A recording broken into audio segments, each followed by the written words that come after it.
It is always a pleasure to be here. I have been here for several times, but I'm sorry this is a very short visit. I'm sort of transiting through Paris from Rio to Pune. So there are other commitments because of which I can't stay longer. What I'm going to talk today about is something which I was very excited about, and I have been working on this program for the last 10 years or so. And we see sort of definitive progress in the last few years, and that is what I want to share with you. Because it is not a specialist audience, I have definitely put equations and stuff like that in the talk, but even if you ignore all those, if you are not the ones who are working in GR or quantum field theory kind of stuff, you will be able to get most of it. So I will explain the things qualitatively. Don't get scared by indices on objects, and just ignore them and you will be fine. Okay. So the paradigm which I wanted to concentrate on today is that classical gravity has the same conceptual status as fluid mechanics or elasticity. We know that equations of fluid mechanics and elasticity has been written down much before we knew the atomic structure of matter. Engineers could use it, explain things, demonstrate various physical effects without ever knowing where it came from. What was the atomic structure of matter? I'm going to convince you that classical gravity, Einstein's theory and its generalizations has the same status, and there is some microscopic physics which we can get out of that. This by itself is not a big deal, because if you talk to anyone like a string theorist or loop quantum gravity or any quantum gravity guy, he will say, yeah, of course. I mean, there is some microstructure of space-time, and classical gravity is just a long-distance phenomenon. What I'm going to do is something much more definitive. I'm going to show you that there is sufficient amount of internal evidence for this in the structure of classical gravity itself. So what I'm going to present is a completely new way of looking at classical gravity, a new perspective which holds the promise for a better understanding of space-time structure. So this is the part, this is a mathematical part, that looking at classical gravity, staring at it properly, you will be able to, it will tell you, if you stare at it carefully, that I am an emergent phenomenon. Okay, that is what I wanted to concentrate on. Several people have contributed to this. This is a long list. A few of them are here. And but I'm going to concentrate today mostly on the work done by me and my collaborators. But I have review articles in which other works are cited. So what is the basic point?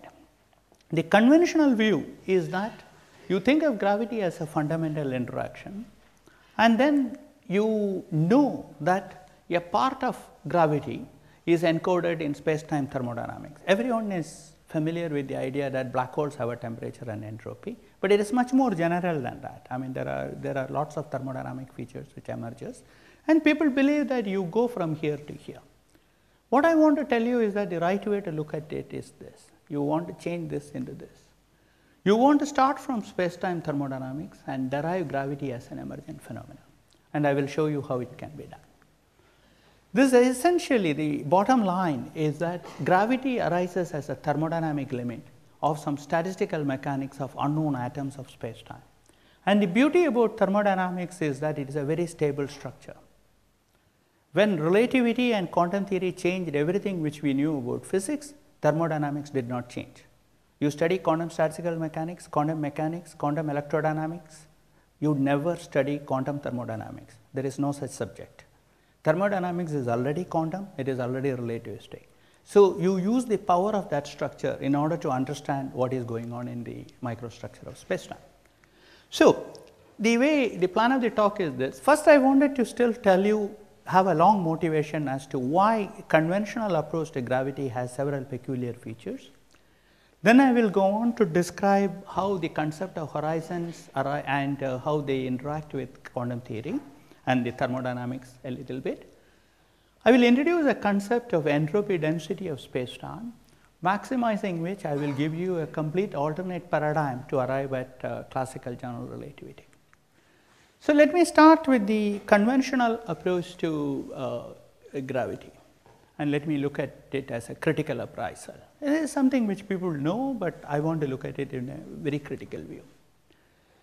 The first point is that the kinematics of gravity, how does gravity affect matter, how gravity influences matter, is something which can be almost completely determined by principle of equivalence. What it tells you is the following. You think of a geometrical structure, some space-time, and in that space-time light rays are going like this. Light rays are not in straight lines in the presence of gravity, so they go along some arbitrary curved trajectory. These are the null rays. Now you go and look at it in a freely falling frame of an observer. There is a region around this event in which that freely falling frame is valid, and you demand that the special relativistic laws should be valid in that freely falling frame, and that is all you need in order to determine the kinematics of gravity. How gravity affects other matter can come from this. Let me remind you that all the elegance and beauty we associate to Einstein's theory, for example, comes from this. It is this geometric structure, this universality of free fall, this space-time structure. This is where the beauty lies. It is not in the dynamics, it is actually in the kinematics. Even at this level, there are two very peculiar things which happens when you bring gravity in. The first point is that gravity affects every observer's access to information. Because gravity affects light rays, and light rays are the fastest signals you can have regions of space from which signals cannot go to somebody else. The most classic example is black hole, but as I keep emphasizing, it's just a special case of a much more general class of space-times with horizons. So there can be regions from which you cannot get information. Second is that you are expected to take all observers seriously. There is no special class of observers in general relativity. So an accelerated observer has as much right to do physics as an inertial observer. So this democracy of observer and this access to information getting limited by gravity has some very important consequences. I told you that if you look at event in a freely falling frame, there is laws of special relativity are valid here. But there is no reason to look at it in the freely falling frame. In addition to this freely falling guy, there can be a guy who is sitting quietly here. And this is what we are all doing. We are not freely falling in Earth's gravity. So the trajectory of such a guy will be something like this, and these light rays will form a horizon for him. And this, the technical term for this is a null surface. So any null surface, pieces of the null surface, will be a horizon for certain class of observers, generically called the Rindler observers. These are the uniformly accelerated observers. So they exist in all space-time. So the things like black hole horizons is only a special case of it. Even in the case of black hole horizon, a guy who is falling into the black hole will view the physics very differently from a person who is staying outside. So there is an observer dependence which is coming in here. Okay, all this is about kinematics. I didn't tell you where the space-time comes from. What about the dynamics? When you start looking at it, you find something very disturbing. There is absolutely no elegant principle like the principle of equivalence, which will tell you how to determine the dynamics of gravity. So we will come back to that. Second, we had already said that the kinematics of gravity tells you gravity is space-time structure. Then why are we thinking of gravity as a field? It is a residue from history. If the history was completely different and Einstein was before Newton or some such thing has happened, which is very difficult to imagine, then we wouldn't have even thought of gravity as a field. We would have just said that it is space-time structure, and the space-time structure changes. Just because we had electromagnetic field and gravitational field before relativity came along, we continue to think of it as a field. So in the standard paradigm of field theory, you try to write down an action or a Lagrangian which is quadratic in the first derivatives of the dynamical variable. This is just half q dot square of the classical mechanics generalized to a field. No such Lagrangian is available in the case of gravity, which maintains the symmetries of the theory. This already should tell you there is something funny going on. This is completely unlike any other real field like Yang-Mills fields or electrodynamics, etc. So something peculiar is happening here. But let us ignore it and let us proceed further. So we want to write down some kind of a Lagrangian action and then get the field equation. So the simplest one you will think of is a Lagrangian which depends on the curvature tensor and the metric. Okay. Now the moment you have such a function, the theory is completely determined by this derivative of this with respect to the curvature tensor. This is a new tensor. I will call it the entropy tensor for reasons which will become obvious in a minute. Normally, you never learn it in general relativity. You do not learn it in general relativity because in general relativity, if you do this, this is just a product of Kronecker delta. So, there is no point in calling it something. But in a more general class of theories called Lovelock models, it is a non-trivial structure, and it is useful to extend your phase space to understand where gravity fits in. We also would like the equations of motion to be second degree, and that puts a constraint on this object that it should be covariantly constant, its derivatives should vanish. Remarkably enough, all such Lagrangians can be classified. You can write down the most general action principle for which the derivative here satisfies this. This is what these two gentlemen do, and that class of theories are called LANCZOS-Lovelock theories of gravity. In all of them, the field equations are something like a generalization of the Ricci tensor, which is a product of curvature tensor and the entropy tensor. So, there are now two tensors here, and in Einstein's theory this becomes a trivial kind of an object, and this is very similar to Einstein's equations. The matter stress tensor is on the right hand side. In fact, if the dimensions of spacetime is 4, this equation reduces to Einstein's theory, and in higher dimensions it is a more general structure. So, this is the way, this is the background in which I would like to work on.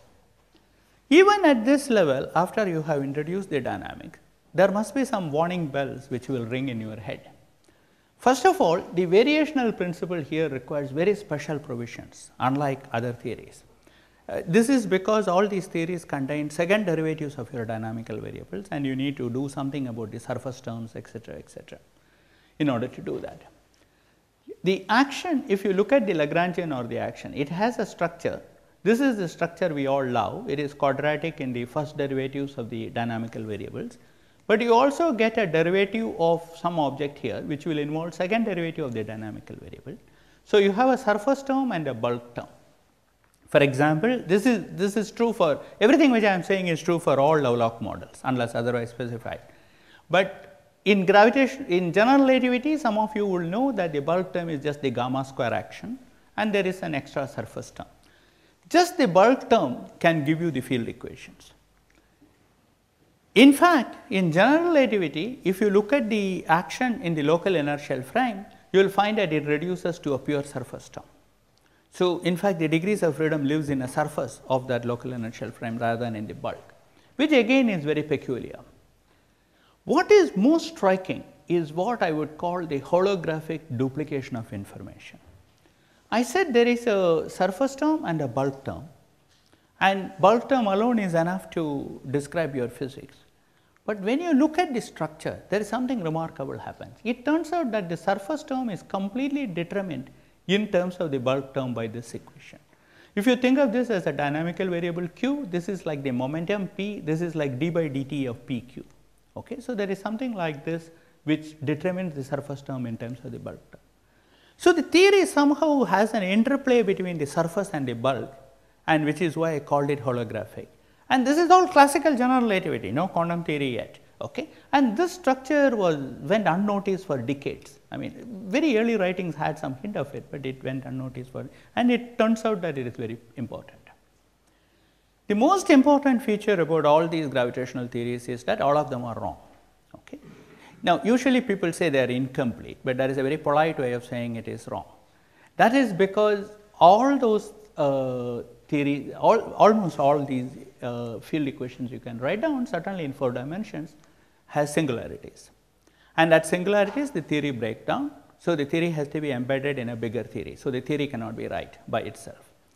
So, the most natural description would be that at high curvatures, you need some quantum description of the theory. So, classical gravity is no good, we need a quantum description of the theory. Unfortunately, we have no model for quantum gravity. After decades of work, we still do not know how to do this.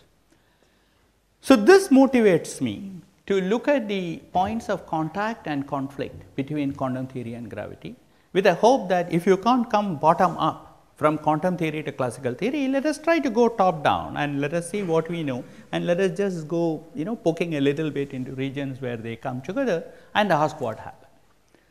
This has been done by several people, and in my opinion, the single most important result from that study is the following. It tells you that if there is an observer who is moving along a trajectory in the space-time such that he has a horizon which limits his region of observation, he will attribute a temperature to that space-time, and the temperature will be essentially decided by an acceleration, either his acceleration or the surface acceleration of that horizon. This is the only place I will bring in h cross, and I will repeatedly bring in h cross through this temperature. Okay? Everything else in my talk will be classical. So, this is the only input which you need. So, let me illustrate this. The most famous example again is that of a black hole space-time.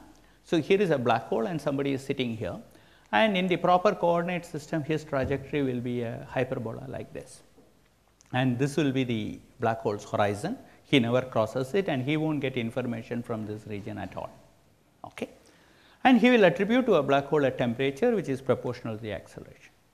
But the same thing happens in an accelerated frame. So, here is the black hole and here is a guy who is going up in an acceleration with an acceleration g, and his trajectory in flat space-time happens to be this, and here is a horizon and he will not get information here, and he will attribute a temperature which is proportional to the acceleration of the observer. This is called the Unruh-Davis effect.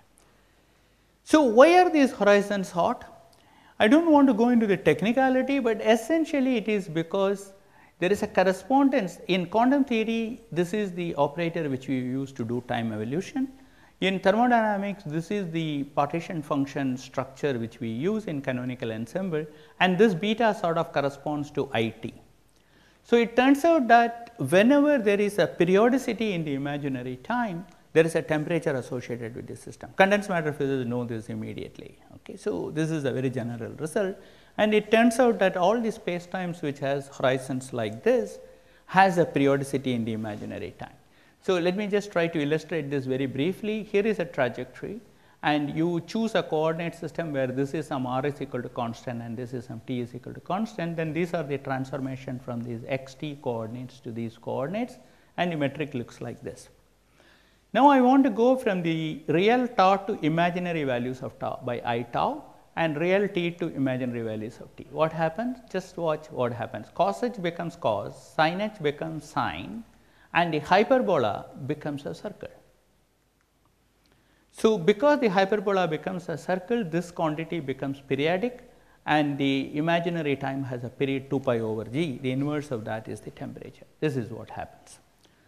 More physically, if you have a freely falling observer in some region and there is an observer sitting here, the vacuum fluctuations as seen by this observer in this region will look like a thermal fluctuations by this observer. So, the same line element or the metric, this guy will write it like a normal special relativistic line element. He will write it with a temperature associated with it. So, space-time has become hot for a particular class of observers. So, this is what I said. So, this temperature is completely independent of field equations. It knows nothing about the dynamics of the space-time. So, you give me a metric, if it is periodic in the imaginary time, I can find out its temperature. I do not care where the metric came from, what equations it satisfies. I should also emphasize that this effect is real. If you take a glass of water and run with it with an acceleration, the temperature of the glass, the water will be higher because of the acceleration. Okay, there is nothing mythical about it. Now that we have got temperature, we might ask about other thermodynamic potential. For example, what about entropy? There is a very natural entropy associated with this phenomena called entanglement entropy, but unfortunately it turns out to be useless. It is useless for two reasons. First of all, it is always proportional to area. Entropies are proportional to area in Einstein's theory, but as we will see, it is not a general phenomena. In general, entropies are not proportional to the area of the horizon. Second, and more important, it is divergent. So, until you give me a cutoff which somebody else has to tell you what the correct value is, you will not be able to predict anything. So, the question is why? Why is it that an observer who is here can associate a nice temperature to this, but he can't associate entropy? This is because all thermodynamics at this stage is becoming temperature dependent, observer dependent. By all thermodynamics, I mean the normal thermodynamics which you and I know in steam engines, for example, is observer dependent. The proof is very, I mean, you can give a technical proof, the qualitative proof is this. The temperature of the vacuum itself is observer dependent. A glass of water for a particle physics is a highly excited state of the vacuum, and then if you compute its temperature, you will find that two observers will attribute different temperature to that. This means that we need a paradigm shift in the way we think about these things, and this is very important. We are very, very accustomed to thinking of degrees of freedom as an observer independent quantity, but they become observer dependent because degrees of freedom are closely related to entropy, and the entropy associated with a system depends on which observer you are talking to, and that becomes observer dependent. So, for example, if you ask the question, what are the degrees of freedom because of which black hole has an entropy? This is a very often asked question, and unfortunately it is even answered once in a while, but you cannot have an answer to that question without specifying which observer you are talking about, because a guy who is freely falling into the black hole will attribute very different thermodynamics to it compared to a guy who is outside, and that need to be convolved into that. So, what actually happens in these cases is mathematically described in one of these papers, that certain degrees of freedom which are like gauge degrees of freedom gets upgraded into true physical degrees of freedom for a particular class of observer.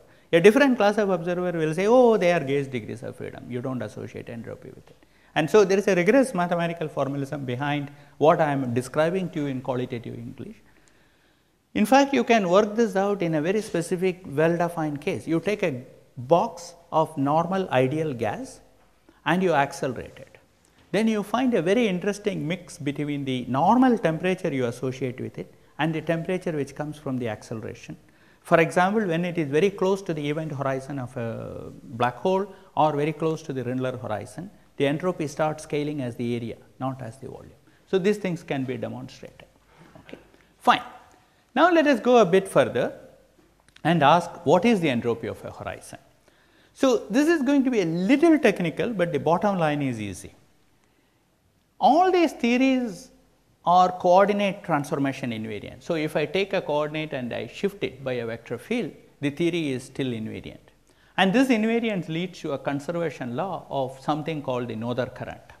Okay. So, this is a quantity which can be determined in terms of this P, A, B, C, D. It turns out, you can prove this rigorously, it was done by Bob Wald, that the entropy of a horizon is essentially an integral of this entropy tensor with some normals of the horizon, etc. It is called binormal. But just concentrate on this.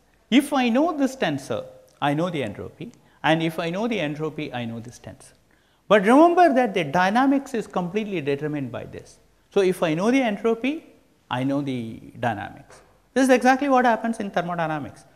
If you tell me the temperature, it does not fix the dynamics. I can have a glass of water at some temperature, I can have a metallic rod at the same temperature. But if you tell me the entropy as a function of energy and volume, for example, or some other thermodynamic potential, for a glass of water it will be different from a metallic rod, and that fixes the dynamics. So, this is what is encoded in the dynamics. However, the relation between something like a coordinate transformation, which is a purely geometric idea, and a conserved current from this, and a relation to entropy is a complete mystery in the conventional way of looking at things. The question is why. So, before I do that, I also wanted to tell you there is another way of calculating the entropy. I told you that the gravitational action can be separated into a bulk term and a surface term. You can just take the bulk term and vary it, either ignore the surface term or you sort of cancel it with some other counter term, something called Gibbons-Hawking counter term, etc. And you can vary the bulk term to get the field equations. So, the field equations know nothing about the surface term, you have cancelled it out. Once you have got the field equation, suppose you have a solution with a horizon, you just for fun you go and evaluate the surface term on a horizon and you find that it gives you the entropy. So, the question is, how does the surface term which you have ignored all along know the physics which is determined by the bulk term? The answer has to do with that holographic duplication of information which I told you earlier, that the bulk and surface talk to each other through that. In fact, you can take this further. When you look at, these are the internal evidences which tells you that gravity probably is thermodynamics. If you go and look at this in any of the Lovelock models, you evaluate this action, the bulk term and the surface term in the Euclidean sector, it turns out that it is actually the free energy of the space time. The surface term acts as the entropy and the bulk term acts as the energy. And this is also related to that Noether current which I told you. It can be and the holographic relationship between these two will be preserved. So, when you are obtaining the field equations by varying these things, you thought you are varying an action, but you are actually varying the free energy of the space-time. So, let me try to give you a simple analogy about what is happening here, which makes it more mysterious. So, here is a comparison between a space-time with a horizon. Think of it as a black hole with a horizon. Now, you think of two different black holes where the horizon could be here or here at two displaced positions. The radius of the horizon can be different. So, here is another familiar analogy. There is a gas with a gas of molecules with a piston, and the piston can be at two different places. Okay. Now, we know that in this particular case, if I look at two different volumes for this, there is an equation TdS equal dE plus PdV which satisfies this.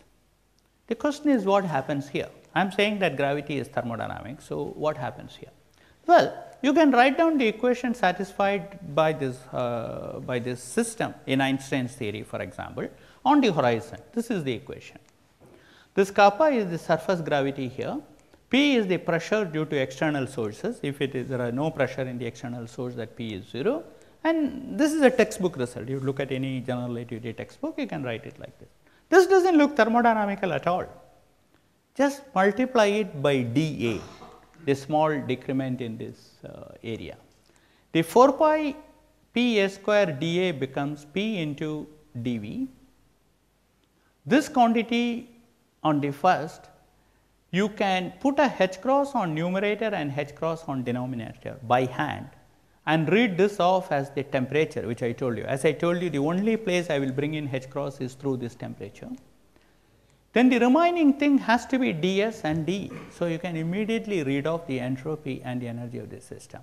Einstein's equations reduces to TdS equal dE plus PdV on the surface of any horizon. Well, that looks interesting, but maybe it is a special feature of Einstein's theory in static, spherically symmetric, black hole space-time. So, is it really a big deal? Yes, it is a big deal.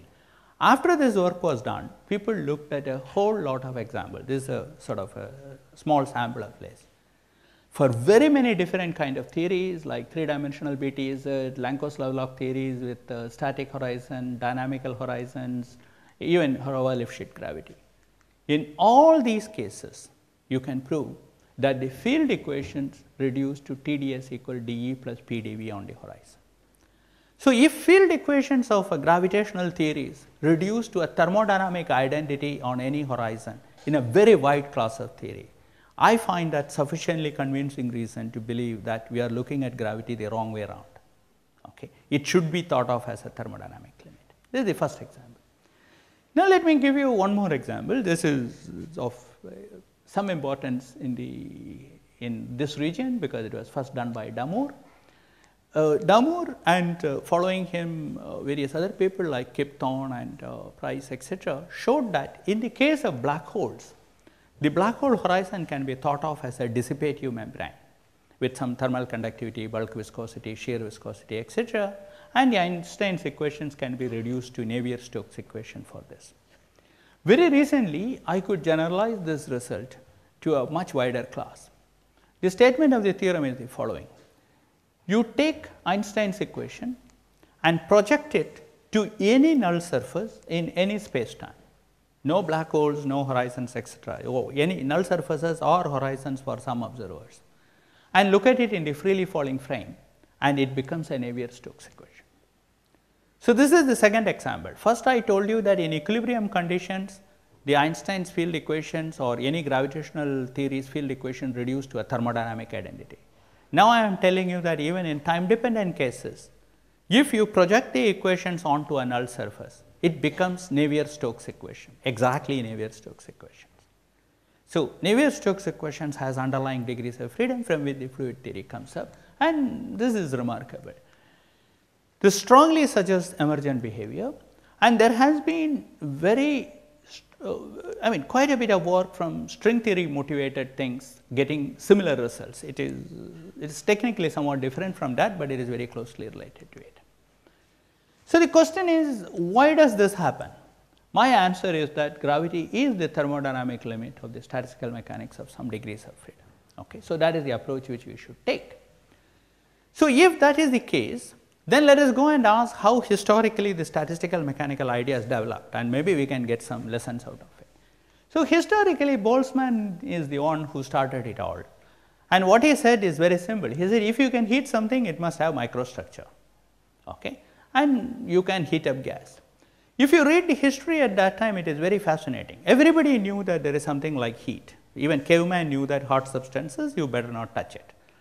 But nobody knew at that time what exactly is heat, and people had to make all kinds of postulates like some calorific fluid which is going from place to place, etc., etc., etc. Boltzmann cut through all this nonsense at one stroke. He said there is no such thing as heat.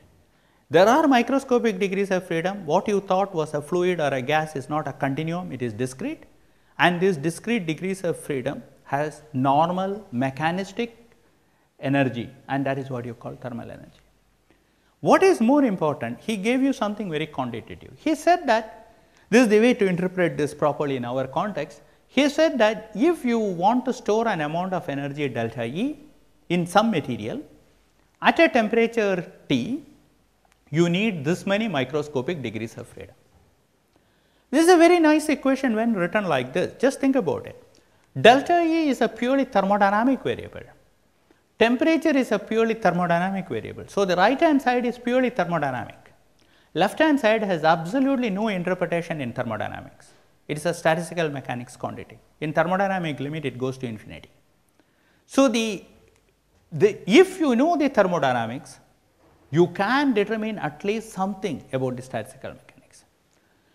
If you take a gas in a small volume dV, there will be certain number density of degrees of freedom. You attribute half kT to each one of them, and this integral will give you the total energy. So, it demands granularity with a finite n, and the degrees of freedom scales as the volume of the system. Very good. So, can we do this for space time? Well, you can heat up the space time, and Boltzmann tells us that if you can heat up something, it should have microscopic degrees of freedom. So, how many microscopic degrees of freedom do I have in space time? So, we should probably study gas dynamics. We should study space time the way we studied gas dynamics before we knew about the microscopic structure. So, can I determine the equivalent of Avogadro number for space time? Can I determine an equation like this where the delta E and delta T and read off this delta n, even without knowing what it is, which is what people did before atomic theory of matter came. Remarkably enough, this can be done. It turns out that you can write the standard field equations in gravity in this form: E is equal to half kT times a dn, and this dn now scales not as the volume, but as the area.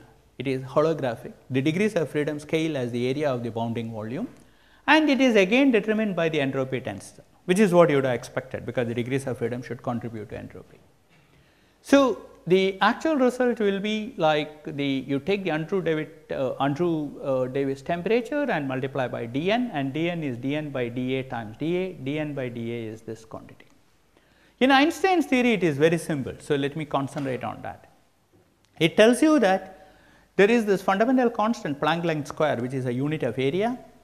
Every unit of area contributes 1 bit of degrees of freedom. So, 1 square centimeter will have 10 to the 66 degrees of freedom, and you multiply it by the acceleration temperature and you integrate, this gives you the energy in GR. This equation is an exact result in GR. So, this is so beautiful that I couldn't resist the temptation of giving you a simple derivation of that. Okay. This derivation requires only BSc level, Bachelor's of Science level physics. It is not completely rigorous, but it captures the essence. You can do this completely in Newtonian theory. So, you take a Newtonian gravitational system, here is some source of gravity, and this is an equipotential surface, and there are observers sitting here. And there are also observers who are freely falling there with some g. Now, you ask, suppose I did try to do what I have just now said. Take half kT energy and take a small element of area here dA and divide it by Planck length square, and you integrate this quantity over the entire surface. Calculate this energy. What is it? Now, this temperature has a h cross in it, this Planck length has a h cross, they cancel out right at the next step. And you find that you essentially get n dot g, and because it is an equipotential surface, this surface integral can be converted into a volume integral. Then you use your standard result and you get E equals mc square. In fact, you can reverse the entire argument. You start with E equals mc square, write it as rho dV, use Newton's laws to convert rho to divergence of g upon 4 pi g, convert this integral by Gauss law into a surface integral. Only place where you have to bring in the h cross is at this stage, you want the temperature, so you put a h cross in numerator and denominator and you get this. This is half kT times degrees of freedom. E equals half n kT or E equals mc square, they are equivalent. So, even at the Newtonian level, this entire analogy carries through, and there is an equipartition law which holds in this particular case. Anyone could have done this, it does not, you would just need to know that this is the expression for temperature in terms of an acceleration, there is nothing else in that. So, this is a remarkable result, and the reason it works is because the combination TdS does not care about the granularity. This is true even in thermodynamics, it is not emphasized that way. TdS has no Boltzmann's constant in it. Entropy scales as the Boltzmann's constant, temperature for a given energy state scale as 1 by Boltzmann's constant, TdS is independent of Boltzmann's constant, TdS is independent of statistical mechanics, it is thermodynamic. Similarly, here the T will scale as h cross, the entropy will scale as 1 by h cross, so TdS is independent of h cross, it is classical, it does not care about the quantum microstructure of the spacetime. So, given this, you can ask some other questions like what about given the equilibrium condition, can you count the fluctuations around the equilibrium? I do not want to go into this in great detail, but I just want to mention this. It turns out that if you calculate by the same method as Einstein taught us, if you know the equilibrium thermodynamics, you can study fluctuations around equilibrium. And you can calculate how much those fluctuations contribute to the energy density. And if you do this for the whole universe, you get a result that it is exactly the amount of energy density which we attribute to the dark energy. This is very tantalizing. It is a geometric mean between an ultraviolet and infrared cutoff. Unfortunately, so this tells you that maybe dark energy has something to do with the fluctuations of the microscopic degrees of freedom, and that is what we are seeing. It is a relic from the quantum gravity. Unfortunately, it is very difficult to make an estimate for this, so I will skip this. Essentially to say that there is a core of an idea here, but we have not been able to make it so precise so that you can estimate the actual value of the cosmological constant today. You have to get a number like exponential root 2 times pi to the power 4 or something like that. A purely dimensionless quantities has to give you that number 10 to the power 60, but there is hope for that. Okay, so let me summarize this part of the talk. What have we done? We have compared a macroscopic body with spacetime. You start with the question, can the system be hot? Yes, macroscopic bodies can be hot and spacetime can be hot. Can it transfer heat? Yes, it can transfer heat. You can heat up a water with gas, or if you take water at rest in an accelerated frame, will get heated up. How is it that a body can store heat energy? We did not know the answer before Boltzmann, and Boltzmann said that if you can heat it up, it must have microscopic degrees of freedom. Same answer here, spacetime must have microscopic degrees of freedom. But can you determine the microscopic degrees of freedom? How many degrees of freedom do you need in order to store an energy dE at temperature T? Equipartition law, here also equipartition law. Can you read off this dN? Yes, here you can do that in thermal equilibrium, depends on the body. And here also you can do it when static field equations hold and depends on the theory of gravity, which theory of gravity you are using, Einstein's theory or some generalizations. This dN also tells you what the entropy is, and does it agree with other ways of determining entropy by second law and things like that? Yes, it agrees here, it also agrees here. So, everything about this assumes classical gravity and tells you that when you rewrite it, it has a complete thermodynamic interpretation. I hope I have convinced you of that. But at this stage, we should make a leap.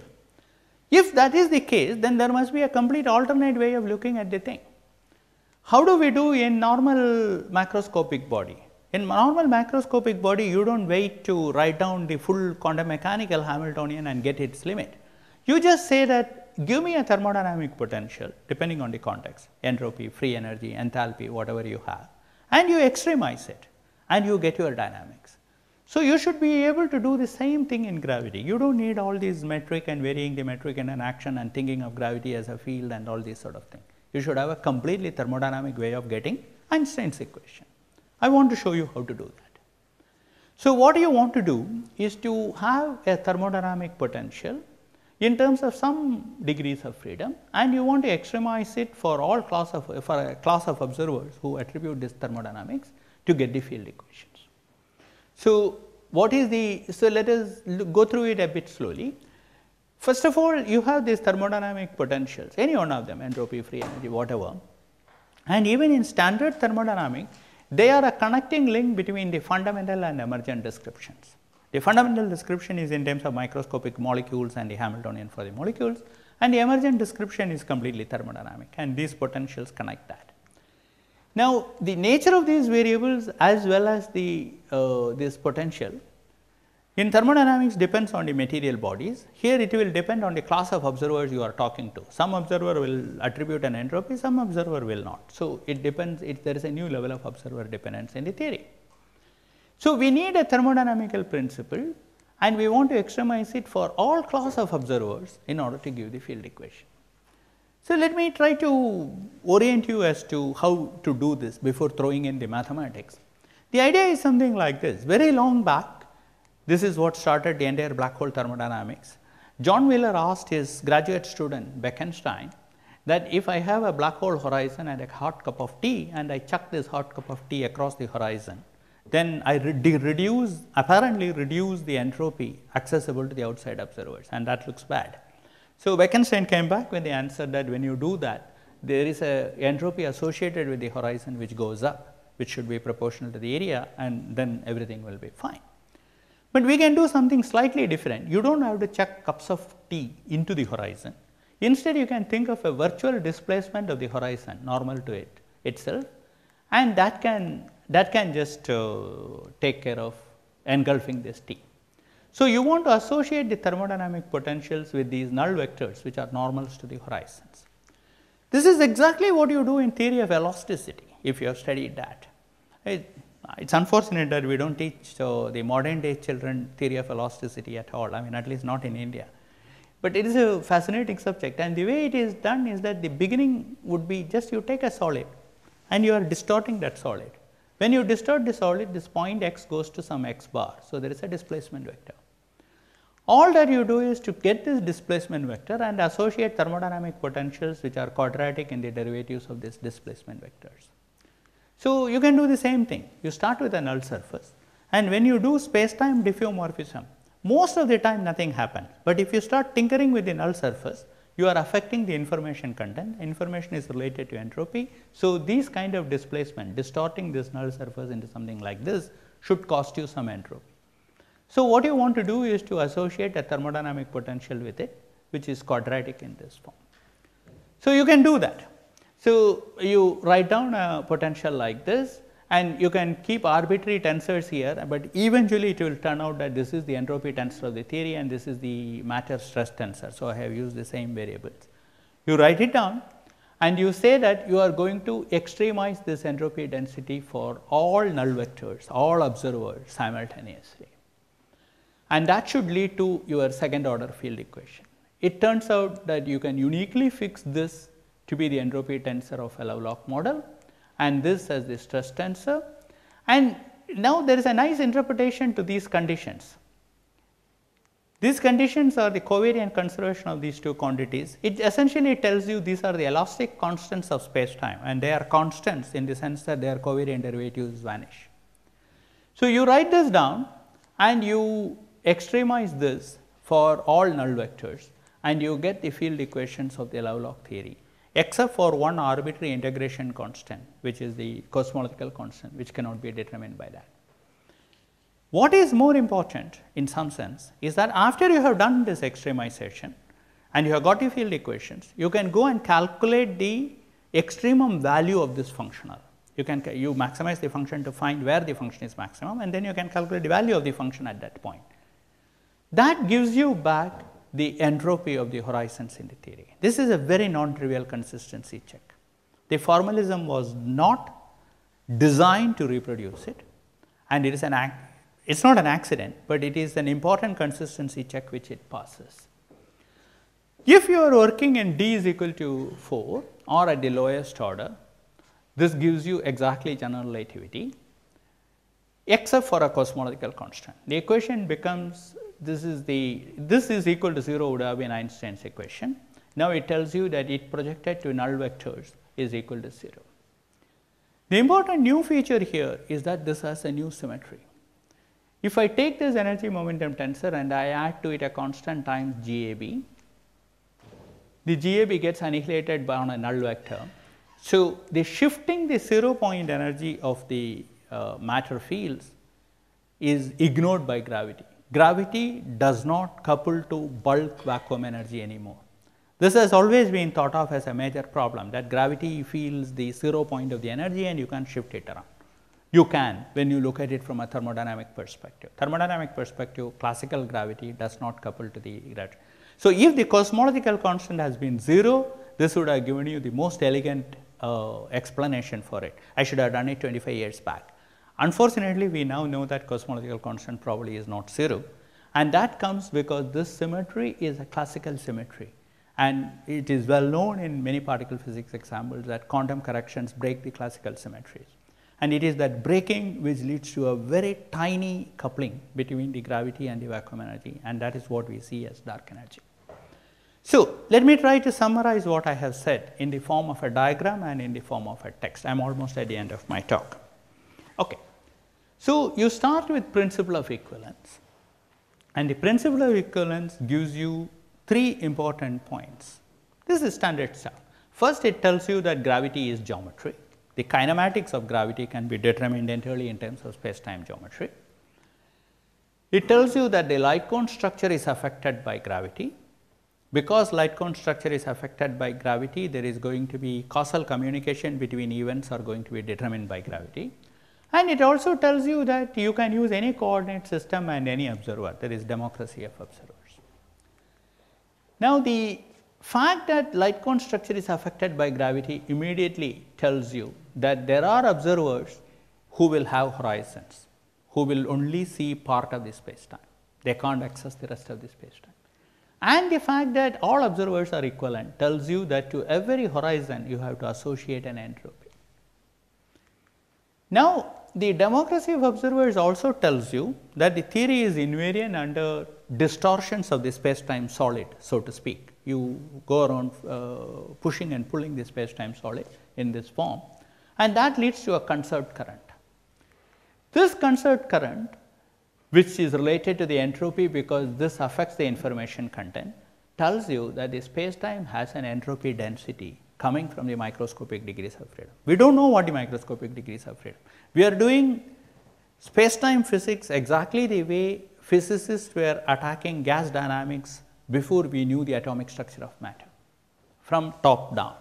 So, the space-time should have some entropy density, and this entropy we can take the clue from standard thermodynamics and say that it should be maximal for all horizons. Lo and behold, that leads to the field equations of the theory. So, this is a completely new way of looking at the field equations of theory. You start with this thermodynamic structure, and then you bring in the fact that gravity is geometry, and the entropy maximization gives you the field equation. This is a very general principle, and it can be done for a very wide class of theories. Now, you need to know what is the form of this entropy density, and the most natural choice is entropy is quadratic in the derivatives of the null vectors. If you assume that, you get the LOVELOCK field equations, and in d is equal to 4, you uniquely reproduce Einstein's field equations. This also tells you that there is an equipartition of energy, and I can actually count the number of degrees of freedom in space-time, even though I do not know what it is. It is exactly the way people could determine the Avogadro number of a gas even before they knew what molecules are or what atomic system are, and that can be done from top down because of thanks to this equipartition law. What the microstructure of space-time, string theory or whatever has to do eventually is to connect up from bottom up. Why is there this equipartition? why is there this entropy density? It should be able to give expressions for this, and it should sort of try to explain why entropy is quadratic in this. That would be the challenge when you are coming from bottom up in this approach. So, if you have sort of followed through the basic logic, the main point is that this entire paradigm, this new way of looking at gravity, gives answers to a series of questions which you can ask in classical gravity. Suppose you just take classical gravity as it has been taught to you, then you can ask this question: why is it that a current related to a geometry has anything to do with a thermodynamic variable like entropy? You don't have an answer in the conventional perspective, I can offer you an answer in this perspective.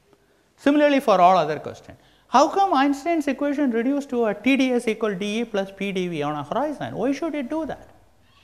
How is it that it reduces to a Navier-Stokes equation in all null surfaces? In the conventional approach to gravity, you have to take all these as some algebraic accidents. Oh, it is like that, but there is no deeper reason to it. I find this unsatisfactory. Similarly, if you look at Einstein-Hilbert action, it has very peculiar features. The action gives you the surface term, gives you the horizon entropy, and the microscopic degrees of freedom obey a thermodynamic equipartition law. And I can give you a completely different thermodynamic variational principle, where I have not varied the metric. I have not treated metric as a dynamical variable at all, and I get back a background consistency condition on that metric. And it works for a very wide class of theories. Why does all these happen? So, my claim would be that these are the internal evidence hidden in conventional gravitational theories, which is telling you that we are looking at it the wrong way around. Gravity is thermodynamics of space-time, and then that is the approach you should take in order to approach this. So, there is sufficient internal evidence to conclude that the dynamics of gravity is like fluid mechanics or elasticity.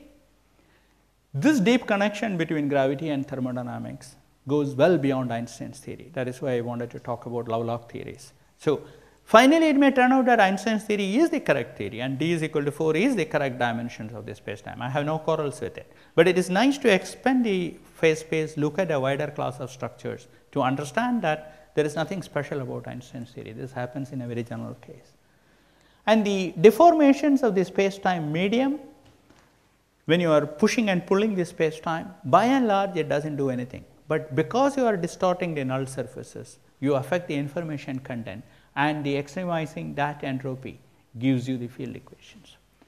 So, at that level, the null surfaces and the null vectors provide a very effective collective degree of freedom of the unknown microscopic physics. It is like density or velocity of a fluid. They have no meaning at the microscopic level, at the atomic level, but at a collective level in a coarse-grained way, it has some meaning, and that is the correct approach here also. And the gravity is holographic in many ways. So, what are the open questions and challenges for the future? In my mind, you need to understand what precisely is emergent here. I mean, people use this word emergent gravity. I mean, there are a lot of people working in this, and they all have different ideas on that. I have tried to be very, very precise what I mean by that. I have a metric, I have a space-time. It is only the field equations which I think of it as emergent. But maybe you should do better. You should think of even space, time, metric, everything to emerge. I don't know how to do that, and there must be some pre-geometric structure in that. That is a good question to ask. The second thing which is unsatisfactory is the matter sector. Gravity looks so beautiful, and it is so nicely thermodynamic, everything fits in very well. It is exactly the story with Einstein's theory. Gravity was beautifully geometric, but the matter has to be put in by hand, and that was always ugly, and it continues to remain ugly. So, there must be some way of getting the matter out of geometry in some form. And I had already told you that a very new level of observer dependence comes in here in thermodynamics. In some sense, the all progress of physics is linked to we realizing that something which we thought was observer independent is actually observer dependent. Okay. This happened in relativity, this happened in quantum theory, and I think the next paradigm shift is making thermodynamics observer dependent. It has a lot of broader implications which I am not going into, but it is worth studying. It is also very important that you produce a falsifiable prediction. We had to do better than other models of quantum gravity. Now, the best hope for that is in cosmology. the accelerated expansion of the universe is probably a residue of this fluctuations of the underlying degrees of freedom. It is possible that if the null cones are fluctuating and you are looking at light coming from a distant quasar to you, there will be some fuzziness which possibly can be detected. There are ideas like holographic noise which space interferometric experiments can detect. So there are ways in which this can be done, and it is important that you make a falsifiable prediction. So that is the end of it, and if you want to read more about it, there are 2 articles here. The first one is very conceptual and it is similar to the talk I gave today. This one is more technical and has all the algebra. This is a detailed review article. So these are some of the people who were associated in this work. All these people are either ex or current students of mine. These 3 are current students, others are past students and postdocs. One person whom I have been discussing this extensively, a slightly unlikely person because he doesn't do quantum gravity, is Donald Lindenbell, and he has been very influential on the way I was thinking about these things. Thank you for your time.